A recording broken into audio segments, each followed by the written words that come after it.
Hello guys, welcome to my YouTube channel. তো আজকে আমরা এসেছি বিয়ে বাড়িতে, ভাগ্নির বিয়ে। তো বিয়ে বাড়িতে এসে দেখি কয়টা কাল্টি মেয়ে বসে আছে। এই যে কাল্টি মেয়ের দল,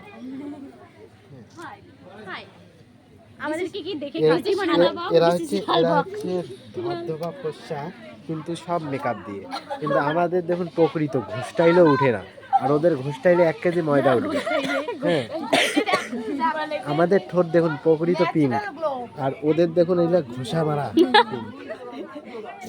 হ্যাঁ, তো এত ঘষি ঘষিয়া মুখখানক শেষ করছে, মুখখানত মানে 1.5 কেজি ময়দা মাখিছে।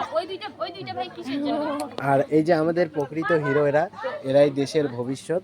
ভবিষ্যতে মানে সালমান খান, শাহরুখ খানের পরে যদি কোনো সুপারস্টার জন্মায় তো আমাদেরকেই ডাকবে হয়তো।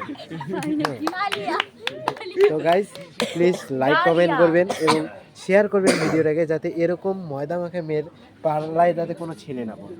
এই যে ময়দা মাখা মুখ দেখিয়ে এই যে ছেলেগুলোকে পাগল করে দেয়, তারপরে মুখ ধোয়ার পরে না দেখে তো মোহে মোহে।